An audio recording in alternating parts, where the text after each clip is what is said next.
എഹെസേക്കൽ 3-ാം അധ്യായം 1 മുതൽ 27 വരെയുള്ള വാക്യങ്ങൾ. അവൻ എന്നോട്, മനുഷ്യപുത്ര, നീ കാണുന്നത് തിന്നുക, ഈ ചുരുൾ തിന്നിട്ട് ചെന്ന് ഇസ്രായേൽ ഗൃഹത്തോട് സംസാരിക്ക എന്ന് കൽപ്പിച്ചു. ഞാൻ വാ തുറന്നു. അവൻ ആ ചുരുള് എനിക്ക് തിന്മാൻ തന്നു. എന്നോട്, മനുഷ്യപുത്ര, ഞാൻ നിനക്ക് തരുന്ന ഈ ചുരുൾ നീ വയറ്റിലാക്കി ഉദരം നിറയ്ക്ക എന്ന് കൽപ്പിച്ചു. അങ്ങനെ ഞാൻ അത് തിന്നു. അത് വായിൽ തേൻ പോലെ മധുരമായിരുന്നു. പിന്നെ അവൻ എന്നോട് കൽപ്പിച്ചത്, മനുഷ്യപുത്ര, നീ ഇസ്രായേൽ ഗൃഹത്തിന്റെ അടുക്കൽ ചെന്ന് എന്റെ വചനങ്ങളെ അവരോട് പ്രസ്താവിക്ക. അവ്യക്തവാക്കും കനത്ത നാവുമുള്ള ജാതിയുടെ അടുക്കലല്ല, ഇസ്രായേൽ ഗൃഹത്തിന്റെ അടുക്കലത്രേ നിന്നെ അയക്കുന്നത്. അവ്യക്തവാക്കും കനത്ത നാവും ഉള്ളവരായി നിനക്ക് വാക്ക് ഗ്രഹിച്ചുകൂടാത്ത അനേകം ജാതികളുടെ അടുക്കലല്ല, അവരുടെ അടുക്കൽ ഞാൻ നിന്നെ അയച്ചെങ്കിൽ അവർ നിന്റെ വാക്ക് കേൾക്കുമായിരുന്നു. ഇസ്രായേൽ ഗൃഹമോ നിന്റെ വാക്ക് കേൾക്കില്ല. എന്റെ വാക്ക് കേൾപ്പാൻ അവർക്ക് മനസ്സില്ലല്ലോ. ഇസ്രായേൽ ഗൃഹമൊക്കെയും കടുത്ത നെറ്റിയും കഠിന ഹൃദയവും ഉള്ളവരത്രേ. എന്നാൽ ഞാൻ നിന്റെ മുഖം അവരുടെ മുഖത്തിന് നേരെ കഠിനവും നിന്റെ നെറ്റി അവരുടെ നെറ്റിക്ക് നേരെ കടുപ്പവും ആക്കിയിരിക്കുന്നു. ഞാൻ നിന്റെ നെറ്റി തീക്കല്ലിനേക്കാൾ കടുപ്പമുള്ള വജ്രം പോലെ ആക്കിയിരിക്കുന്നു. അവർ മത്സരഗ്രഹമെങ്കിലും നീ അവരെ പേടിക്കരുതേ, അവരുടെ നോട്ടം കണ്ടു ഭ്രമിക്കേമരുത്. അവൻ പിന്നെയും എന്നോട് കൽപ്പിച്ചത്, മനുഷ്യപുത്ര, ഞാൻ നിന്നോട് സംസാരിക്കുന്ന വചനങ്ങളൊക്കെയും ചെവികൊണ്ട് കേട്ട് ഹൃദയത്തിൽ കൈക്കൊള്ളുക. നീ നിന്റെ ജനത്തിൻ പുത്രന്മാരായ പ്രവാസിയുടെ അടുക്കൽ ചെന്ന് അവർ കേട്ടാലും കേൾക്കാഞ്ഞാലും അവരോട് സംസാരിച്ചു, യഹോവയായ കർത്താവ് ഇപ്രകാരം അരുളിച്ചെയ്യുന്നു എന്ന് പറക. അപ്പോൾ ആത്മാവ് എന്നെ എടുത്ത് യഹോവയുടെ മഹത്വം സ്വസ്ഥലത്ത് നിന്ന് അനുഗ്രഹിക്കപ്പെടുമാറാകട്ടെ എന്ന് ഞാൻ വലിയ മുഴക്കത്തോടെ ഒരു ശബ്ദം എന്റെ പിറകിൽ കേട്ടു.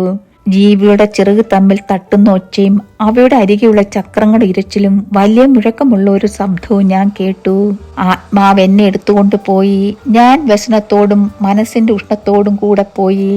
യഹോവയുടെ കൈ ശക്തിയോടെ എന്റെ മേൽ ഉണ്ടായിരുന്നു.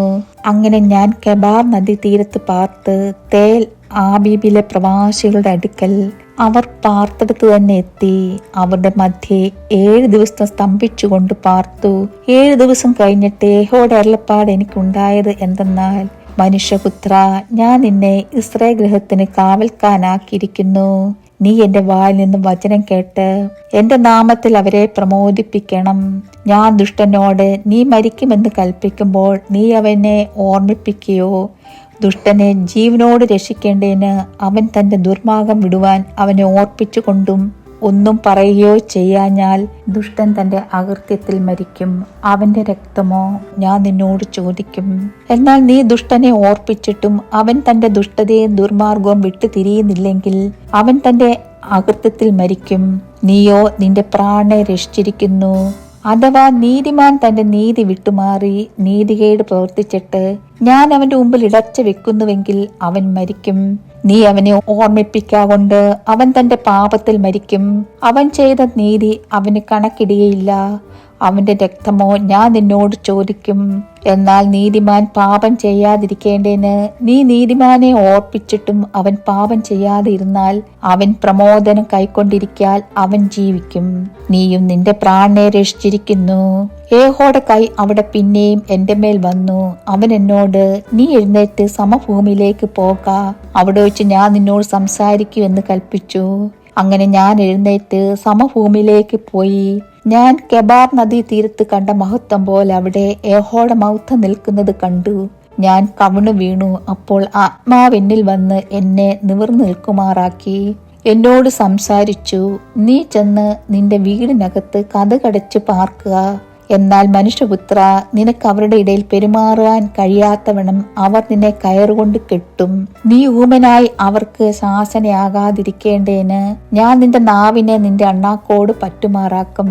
അവർ മത്സരഗ്രഹമല്ലോ. ഞാൻ നിന്നോട് സംസാരിക്കുമ്പോൾ ഞാൻ നിന്റെ വായ് തുറക്കും. നീ അവരോട്, യഹോവയായ കർത്താവ് ഇപ്രകാരം അരുളിച്ചെയ്യുന്നു എന്ന് പറയണം. കേൾക്കുന്നവൻ കേൾക്കട്ടെ, കേൾക്കാത്തവൻ കേൾക്കാതിരിക്കട്ടെ. അവർ മത്സരഗ്രഹമല്ലോ. ദൈവമേ, സ്തുതിക്ക് യോഗ്യമാകുന്നു. മാറിക്കുമോ?